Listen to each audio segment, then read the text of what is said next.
Ini pemasaran ini kan beda dengan penjualan ya. Promosi itu kan sebenarnya mengkomunikasikan, ya, mengkomunikasikan pada saat menumbuhkan kesadaran, pada saat menumbuhkan ketertarikan itu ya dikomunikasikan. Sebenarnya proses mensyariahkan ya, memasarkan itu pada tingkat sampai dia pengambilan keputusan, mengget konsumen tadi. Jadi antara demingkumnya terjadi ya, di atas setia itu apa? Komitmen itu apa? Komitmen itu cinta. Ketika konsumen itu sampai dalam tahap dia itu membeli ya, melakukan pembelian itu kan sebenarnya ada proses yang panjang.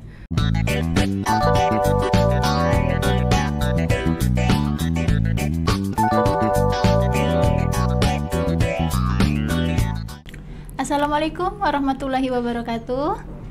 Jumpa lagi sahabat podcast Febi TV bersama saya Yaya. Episode kali ini kita akan membahas mengenai pemasaran syariah. Jadi teman-teman sekalian, ini relate dengan hiruk pikuknya di dunia bisnis. Di dalam bisnis itu tersendiri harus ada kejujuran dan integritas dalam melakukan aktivitasnya. Jadi bagaimana itu dapat kita terapkan? Langsung saja dengan narasumber kita yang akan kita bahas secara mendetail dengan Bapak Dr. Awan Kosradiharto, Sarjana Ekonomi Magister Agama selaku dosen customer behavior. Ya, perilaku konsumen. Konsumen. Assalamualaikum Bapak. Waalaikumsalam warahmatullahi wabarakatuh. Terima kasih Bapak sebelumnya sudah meluangkan waktunya. Ini tak panggil Pak Awan. Iya, Pak Awan ya. Pak Awan. Iya. Oke.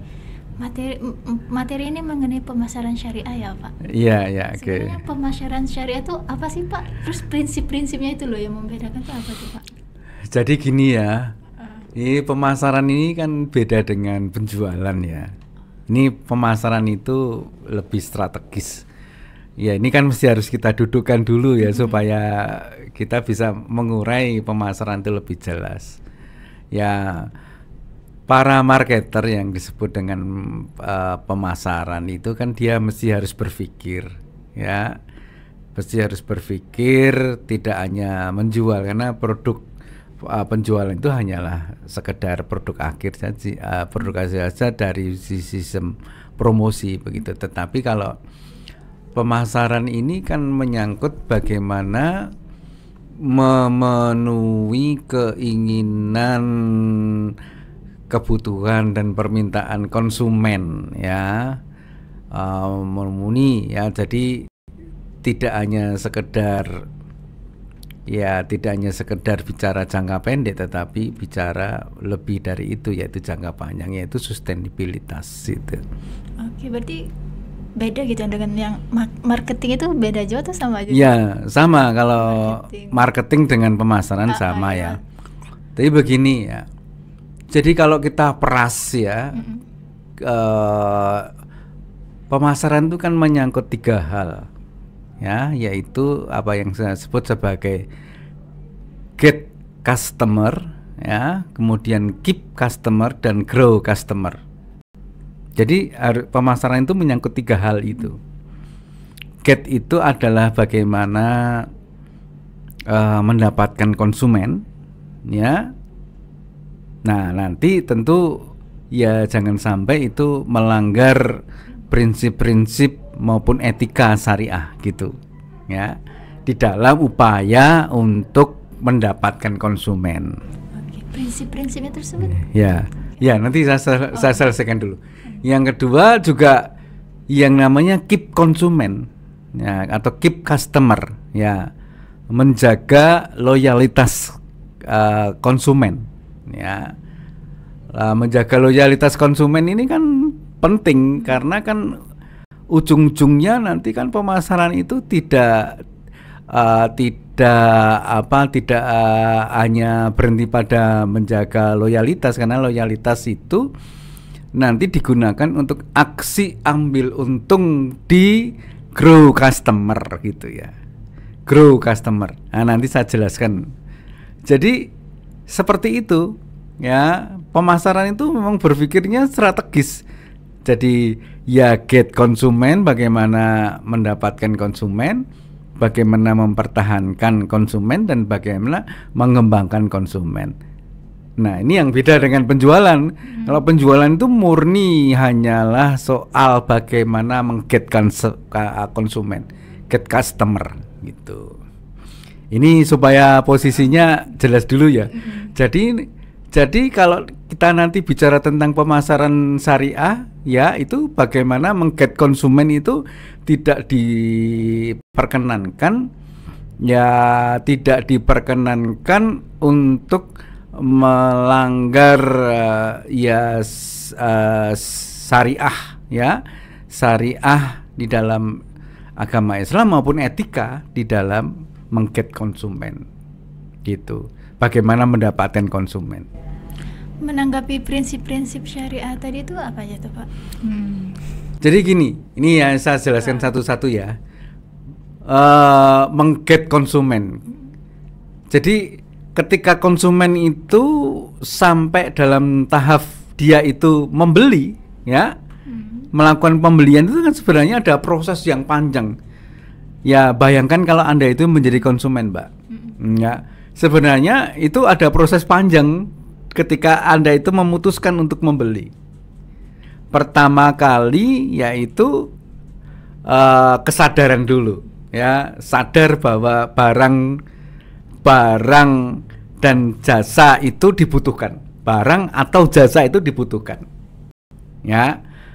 Nah, ini kan perlu dalam tanda kutip ya dipengaruhi ya.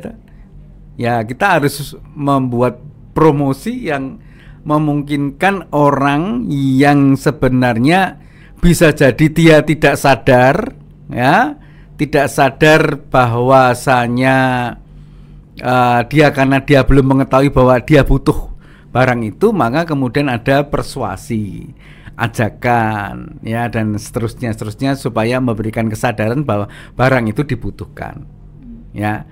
Kalau orang itu sudah sadar bahwa barang atau jasa itu dibutuhkan, itu lebih mudah. Tetapi banyak yang kadangkala tidak menyadari bahwa barang dan jasa itu dibutuhkan, ya. Misalnya ini ya sederhananya, misalnya soal makanan sehat, ya, atau makanan-makanan organik, ya, itu kan tidak banyak ya orang itu memahami dengan penuh kesadaran bahwa makan itu harus sehat gitu loh, ya kan? Ya, sehingga kemudian kalau dia tidak, maka kemudian kalau kita produsen makanan, ya, dan kemudian kita juga marketer makanan, maka harus disadarkan bahwa kalau Anda makan barang ini atau produk ini menjadi sehat, sepanjang konsumen belum memiliki kesadaran tentang sehat, dia tidak akan masuk pada level di atasnya, yaitu tertarik gitu loh. Jadi setelah sadar itu baru tertarik konsumen. Jadi promosi itu memang harus dikaitkan dengan tahapan-tahapan di dalam pengambilan keputusan membeli gitu loh. Ya, jadi prosesnya panjang sebenarnya itu. Nah, seperti itu. Nah, ketika dalam tahap kesadaran, ya, menumbuhkan kesadaran bahwa barang ini sebaiknya dibeli, itulah ya kita harus mengacu pada cara-cara Islam mengajarkan membeli barang itu, ya, secara syariah itu seperti itu. Baik juga secara etiknya juga diperhatikan. Begitu, karena sebenarnya misalnya begini ya. Misalnya saya ingin membeli makanan yang halalan dan thayyibah gitu ya. Ini kan susah, Mbak. Ya tak? Ya, membeli ayam goreng yang punya sertifikasi halal dan thayyibah. Ini kan tidak mudah, ya. Nah, sehingga kawan-kawan saya yang aktif di dalam halal, ya, halal center, di situ memang agak kesulitan, ya, meskipun sudah ada produk ya, orang yang jualan ayam goreng yang halalan thayyibah itu belum tentu dibeli, karena halalan thayyibah itu kan mesti harus dikaitkan dengan prosesnya menyembelih, prosesnya mengolah dan seterusnya. Ya, kesadaran tentang itu sehingga kemudian ada label-label yang wah ini kami itu makanan yang halal, kami itu diproses dengan cara yang halal. Itu tidak ngefek, karena yang penting masyarakat ya belum punya, karena masyarakat belum punya kesadaran tentang halalan dan thayyibah dalam mengkonsumsi makanan, sehingga memerlukan penyadaran dulu. Promosi-promosi penyadaran itu perlu ya. Nah, misalnya juga minuman ya, minuman itu yang penting murah meriah, meskipun itu tidak menyehatkan gitu, tidak thayyib begitu. Sehingga karena tidak memiliki kesadaran ya, tidak memiliki kesadaran, makanan yang thayyib atau makanan dan minuman yang benar-benar halal dan thayyib itu tidak dibutuhkan oleh konsumen. Sehingga ya kita bisa saksikan ya bagaimana orang mengkonsumsi makanan yang berlebih-lebihan gitu ya, yang pedesnya nendang banget, yang lambene sondower gitu ya. Artinya itu sebenarnya makanan yang tidak sehat, yang bisa merusak gitu ya, bisa merusak. Nah, yang makanan-makanan yang sehat itu malah tidak dibutuhkan, karena memang tidak dipromosikan dulu kesadaran tentang makanan sehat itu. Kalau kesadaran tidak muncul, maka ketertarikannya tidak muncul gitu. Oke, berarti yang paling mendasar itu untuk menarik pemahaman terlebih dahulu. Iya, pemahaman dulu ya. Memahamkan para konsumen sadar ya terhadap barang yang akan dibeli itu seperti apa. Dan informasinya harus benar-benar benar gitu loh ya. Benar-benar benar dan baik ya. Informasinya jangan sampai informasinya sebenarnya makanan tidak benar dan tidak baik ya, itu diinformasikan dengan makanan yang benar dan baik, itu tidak syariah ya, tidak syar'i gitu. Karena gitu. Mengacu pada halalan thayyiban tadi ya Pak. Ya, halalan dan thayyiban. Jadi seperti itu, misalnya ada produk bir ya, ada produk bir yang ini 0% gitu ya. Ya 0%, karena kan di dalam pemahaman syariah ini bukan soal alkohol yang 0%, tetapi ini soal biang yang digunakan untuk membuat bir itu tetap barang yang haram. Jadi tapi masyarakat mengetahuinya bahwa bir yang 0% itu halal begitu, padahal sebenarnya itu tidak halal dan ada kontaminasinya. Ya, kopi juga begitu. Ya, kopi yang dianggap yang sekarang menjamur kan kopi-kopi yang sebenarnya mesti harus dipertanyakan ya, soal kehalalan dan kethayyibannya ya. Karena apa? Karena kopi yang sekarang, kopi-kopi kekinian itu sekarang kan banyak yang digunakan dengan campuran rum ya. Rum itu semacam perasa buatan yang tidak diperbolehkan di dalam ajaran Islam ya, karena tentu nanti akan teman-teman fikih yang akan membahas itu ya. Tapi kopinya itu baik gitu loh. Kopinya itu benar, boleh gitu ya, halal gitu. Tapi karena ketika prosesnya itu diolah menjadi kopi kekinian yang kemudian membebaskan dicampur dengan berbagai macam perasa gitu ya, yang tidak diperbolehkan, kopinya menjadi tidak halal. Jadi seperti itu Mbak.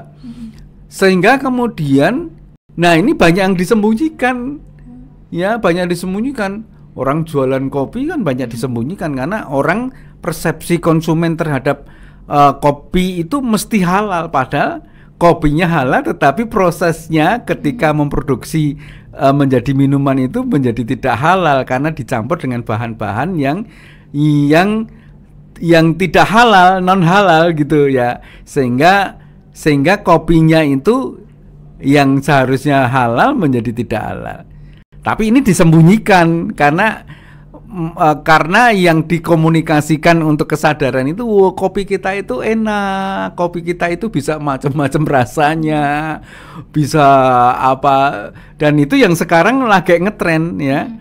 Ya lagi ngetren yang seperti itu, yang kopi-kopi aneh-aneh dan minuman teh yang aneh-aneh itu sebenarnya lebih banyak menggunakan campuran perasa ya, seperti rum dan sebagainya yang halal haramnya itu dipertanyakan oleh majelis ulama. Nah, tapi kan konsumen enggak paham, yang penting bagaimana kopinya, bagaimana teh atau kopinya itu seger gitu ya. Enak dinikmati dan kekinian gitu loh. Karena tren tadi ya, Pak. Ya. Nah, kalau sudah sadar baru kemudian orang tertarik, ya. Nah, untuk tertarik itu juga perlu komunikasi lagi gitu loh. Makanya namanya pemasaran itu kan mesti harus 4P ya. Ya ada yang menyebut 7P tapi ya sebetulnya kalau diringkas sama ya, yaitu 4P. Ya promosi itu kan sebenarnya mengkomunikasikan ya. Mengkomunikasikan pada saat menumbuhkan kesadaran, pada saat menumbuhkan ketertarikan itu ya dikomunikasikan dengan cara-cara yang diperbolehkan di dalam Islam gitu. Gitu, Mbak. Pak. Dari contoh Bapak tadi itu nanggepin 2 ya. Berarti menurut Bapak nih ditanggapin butuh sinergitas gitu ya Pak, antara pelaku pemasaran syariah sama pendampingan produk halal itu butuh sinergitas gitu ya untuk menumbuhkan gitu. Iya. Ya, jadi kan halal haram tidak hanya soal zatnya saja loh ya. Ya, tetapi juga non zatnya itu juga mesti harus halal haram. Ya, itu mesti harus diperhatikan. Jadi pemasaran syariat itu tidak bisa lepas dari konsep halal haram ya, karena itu memasarkan baik itu produk maupun jasa ya. Jasa banyak juga yang tidak halal gitu. Nah sebenarnya proses mensyariahkan ya, memasarkan itu pada tingkat sampai dia pengambilan keputusan, mengget konsumen tadi. Jadi antara demingkumnya terjadi, yaitu rela sama rela ketika dia mengambil keputusan untuk membeli itu sadar, tertarik, kemudian melakukan pertimbangan dan kemudian memutuskan untuk membeli itu sudah dengan kesadaran penuh bahwa ini sudah halalan thayyibah begitu. Iya, itu namanya pemasaran syariah itu seperti itu. Menanggapi dari contoh Bapak tadi itu berarti fokusan sekarang itu yang penting tren ya, yang banyak digaungli oleh masyarakat kaum muda ya, gitu ya. Betul, karena kan sebenarnya gini ya. Sebenarnya para produsen itu hanya ngikutin perilaku konsumen saja gitu. Kalau konsumennya membutuhkan itu ya kami akan produksi. Gitu. Kalau konsumennya membutuhkan dalam tanda kutip makanan yang serba nendang begitu ya, kalau tidak pedesnya ngantek nduwer begitu ya, atau manisnya sampai giginya sakit ya karena saking manisnya ya dia akan produksi. Tetapi ya kita sebagai produsen syariah ya, produsen yang punya basis pemahaman agama ya mestinya harus mempertimbangkan juga ya, tidak semua hawa nafsu keinginan konsumen itu harus kita turutin semua gitu. Tapi mesti harus para produsen itu juga ya terikat gitu ya, terikat ini nggak usah diproduksi aja lah ya, karena ini berbahaya. Meskipun itu ada permintaan, ya, meskipun ada permintaan, ya ada kemampuan masyarakat untuk membeli, ada permintaan, tetapi tidak kita penuhi sebagai produsen yang memiliki pemahaman tentang manajemen syariah gitu ya, seperti itu. Oke, siapa sih Pak sebenarnya yang berperan dalam pemasaran syariah ini? Sebenarnya yang berperan itu kan para produsen ya. Kalau konsumen itu kan sebenarnya ada di luar perusahaan ya. Ada di dalam perusahaan. Kalau ada di luar perusahaan itu kan sebenarnya kita tidak punya kuasa untuk mengendalikan konsumen. Betul enggak? Karena konsumen itu ada di luar kita. Ya toh? Nah, tetapi yang bisa kita lakukan adalah mengendalikan konsumen ya, untuk kita tidak menuruti permintaan konsumen gitu yang menurut kita tidak baik ya, tidak thayyib begitu ya. Jadi kita tidak menjual barang-barang yang tidak thayyib ya, tidak halal, apalagi tidak halal. Yang tidak thayyib saja sebaiknya tidak usah kita produksi, tidak usah kita tawarkan kepada konsumen kita gitu. Ya, jadi itu wilayah yang bisa kita kendalikan. Ya, wilayah yang bisa kita kendalikan. Ya. Jadi kita tidak bisa mengendalikan konsumen, ya, kita hanya bisa mengendalikan perusahaan kita. Ya. Nah, perusahaannya itulah yang disebut dengan perusahaan syariah gitu. Mengendalikan produk apa yang mau dipasarkan gitu ya. Iya, tidak boleh kita kalau konsumen butuhnya begitu, oh ini sebentar. Ini kita boleh tidak memproduksi dan memasarkan barang ini. Ya, meskipun kita tahu itu ada kebutuhan dan juga ada permintaan. Kebutuhan, ada keinginan dan ada permintaan, kan begitu. Tapi tidak usah kita turutin. Ya, yang bisa kita lakukan kan itu sebagai perusahaan ya. Sebagai perusahaan itu, sebagai manajer perusahaan yang punya karakter pemahaman etika dan etika syariah, ya kita tidak tega lah gitu. Orang tega gue nak mau produksi begitu, tidak tega. Ya, tidak tega. Ora mentolo, kalau orang Jawa bilang ora mentolo, aku ketake serasa tak golek rezeki sing halalan dan thayyibah. Ya, seperti itu. Ya, nanti tentram perusahaan itu. Nah, indikator keberhasilan pemasaran syariahnya itu apa tuh, Pak? Ya, kalau indikator ini ya, ini nanti kan baru tahap pengambilan keputusan ya. Sehingga pertama kali kemudian dia mengambil keputusan. Nah, kalau proses menyadarkan konsumen, proses membuat ketertarikan konsumen, kemudian konsumen pasti akan mempertimbangkan, ya, membandingkan dengan produk yang lain yang diproduksi oleh perusahaan lain, perusahaan A, perusahaan B, perusahaan C, dan seterusnya. Nah, sampai kemudian dia ketika membeli, ya, ketika dia melakukan proses keputusan membeli itu, dia sudah sadar sesadar-sadarnya dalam konteks ya syariahnya tidak terganggu, tidak melawan syariah. Itu baru kemudian ketika sudah sampai begitu, maka kemudian tugas para marketer itu adalah mengkeep konsumen.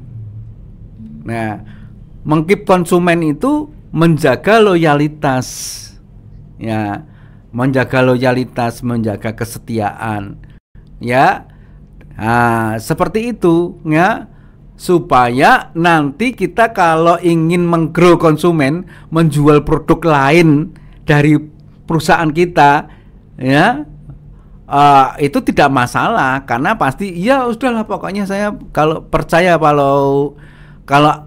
kalau saya beli ke perusahaan Anda itu pasti syar'i gitu loh. Ya.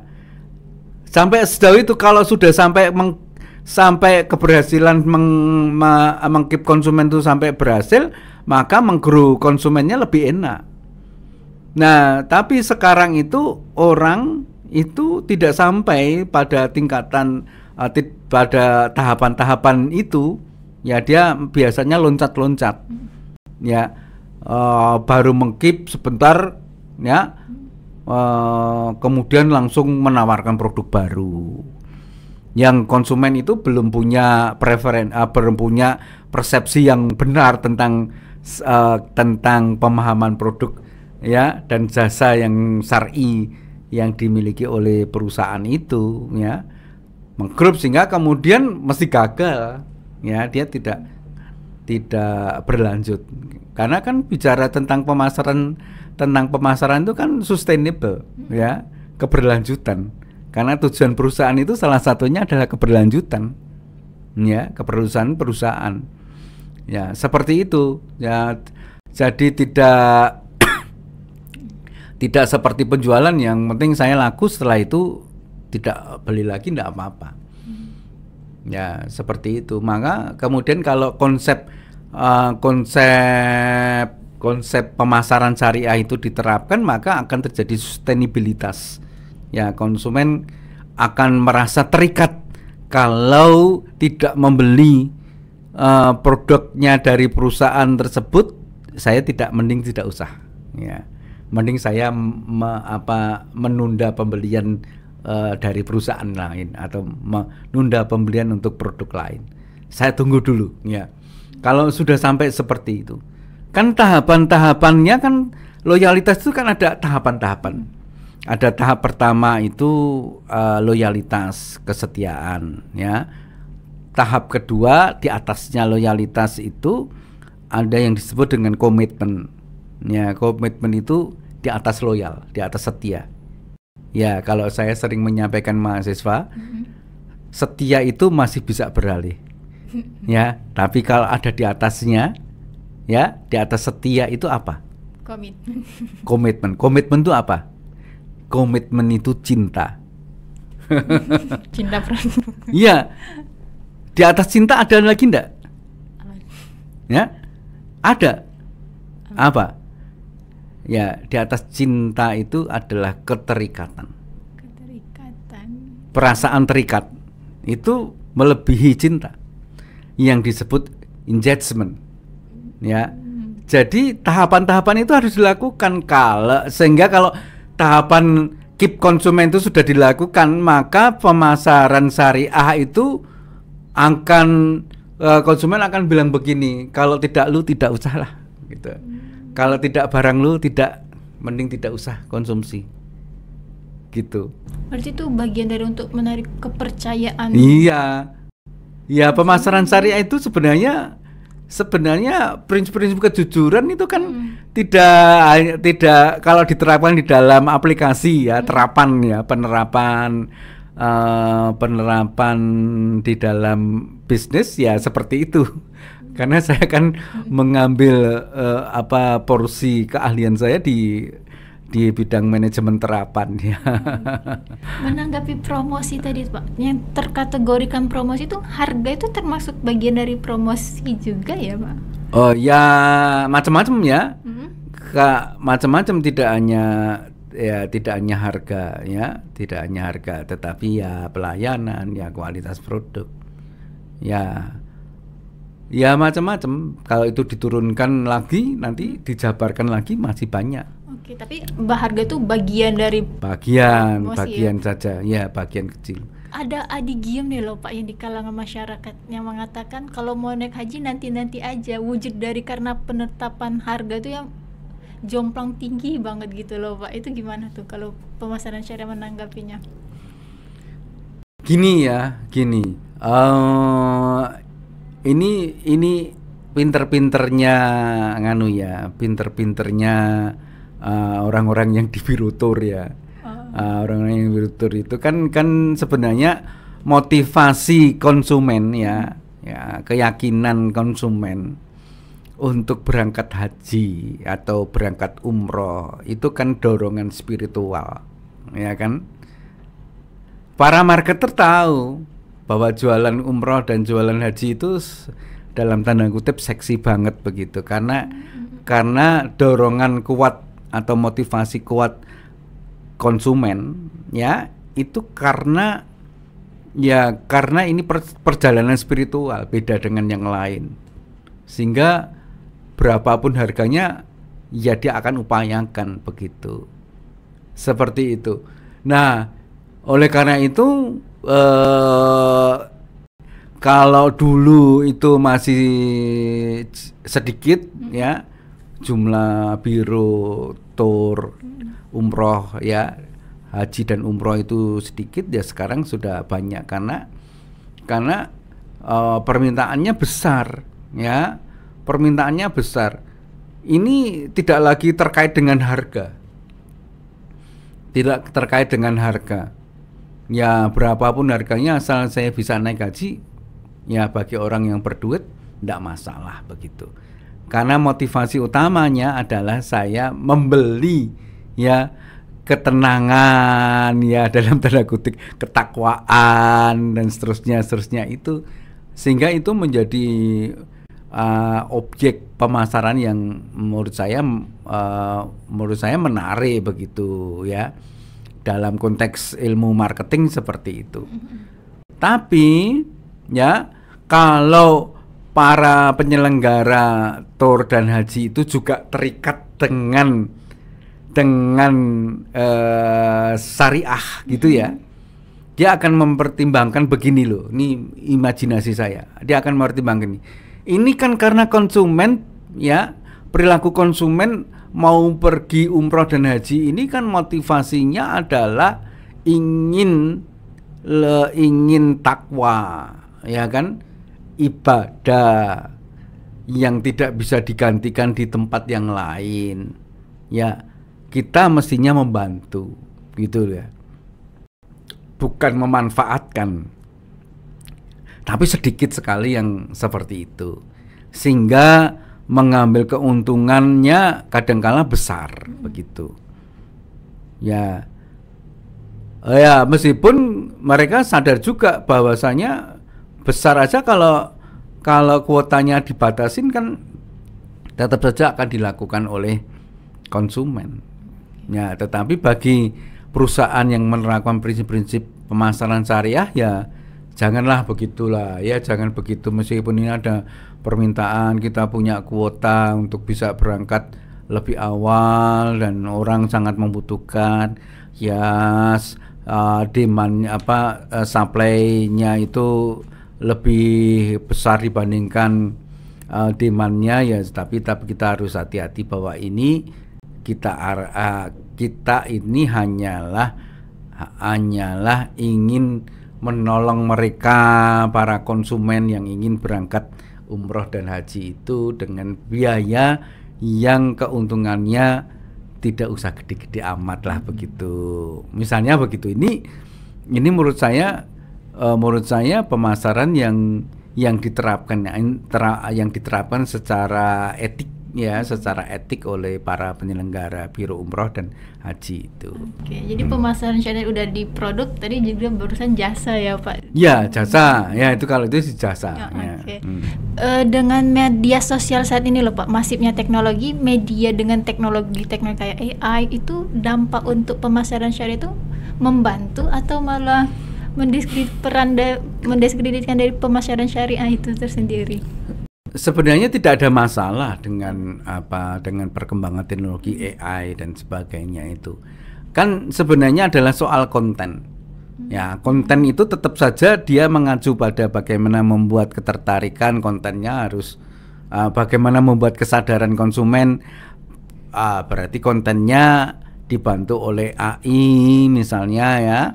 Itu hal-hal yang bisa menumbuhkan kesadaran tentang produk dan jasa ini, supaya ada keyakinan dulu ya, belief dulu, ada belief terhadap mengkonsumsi produk dan produk maupun jasa yang kita tawarkan itu, dibantu oleh perkembangan teknologi baik itu digital ya, apapun dengan AI dan sebagainya sekarang. termasuk juga pada saat tertarik, ya, membuat ketertarikan kan bisa, ini kan hanyalah alat saja, ya. Bagaimana poin-poin penting untuk bisa membuat ketertarikannya itu seperti apa, yaitu itu bisa dibantu dengan teknologi. Berarti semuanya tuh tergantung dari kebijakan marketer untuk ngisi konten. Iya, ya, Pak. Marketer juga tergantung dari perusahaannya gitu. Perusahaan yang punya perspektif tentang manajemen syariah gitu. Sejauh ini Pak, yang Bapak lihat tantangan untuk pemasaran syariah itu apa tuh Pak? Tantangan yang Bapak lihat saat ini? Ya, tantangannya ini kan sebenarnya ada masalah gap, ya. Masalah gap antara keinginan konsumen, ya, kebutuhan konsumen dengan keinginan antara produsen, ya, yang syariah, yaitu seperti itu. Kadangkala gap itu tidak selesai karena misalnya begini, keinginan dan kebutuhan konsumen untuk makanan halal lagi, ya, misalnya ayam goreng misalnya begitu. Yang penting itu murah meriah, ya kan gitu. Ya, nah, tanpa harus memikirkan halal haram begitu loh. Ya, konsumen kan sebenarnya mengkonsumsi itu yang penting ya tak sikat gitu aja, murah meriah gitu kan, gitu ya. Tapi bagi produsen ya sebentar, ya bisa jadi saya memproduksi barang itu murah meriah, ya, karena saya bisa saja memanfaatkan barang-barang yang non halal, bisa saja gitu, ya. Ini gap. Wah, ini kalau konsumen menginginkan murah meriah, ya saya akan menggunakan bahan-bahan yang tidak syar'i gitu, ya. Bahan-bahan yang tidak syar'i, ya. Seperti misalnya kopi, ya. Kopi itu kan sebenarnya kalau kita jual dengan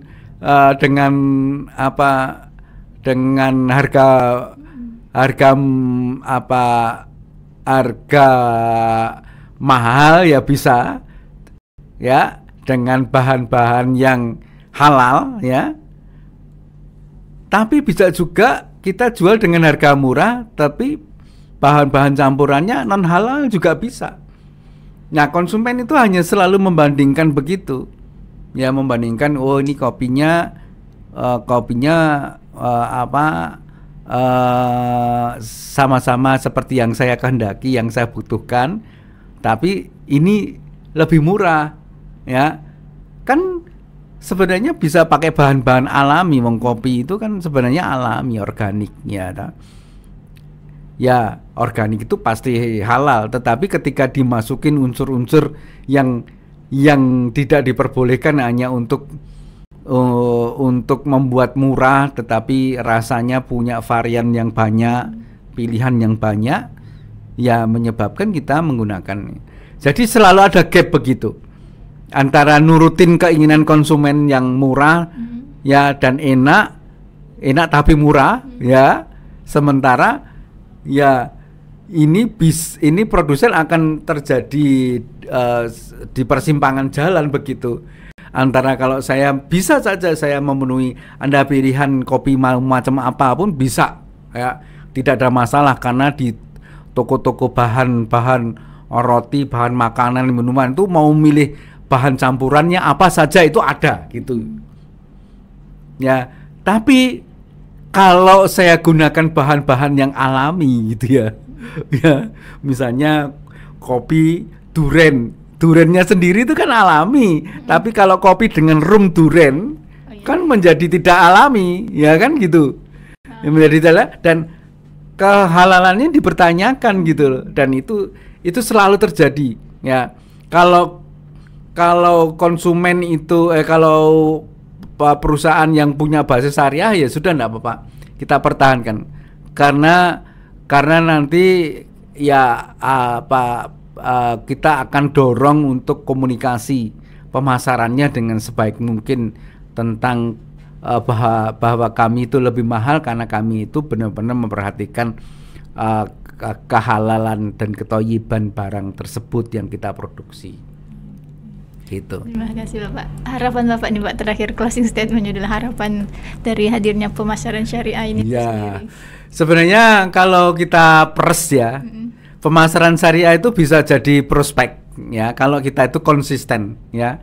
Kalau kita itu konsisten terhadap bagaimana proses meng-keep konsumen dan meng-grow konsumen.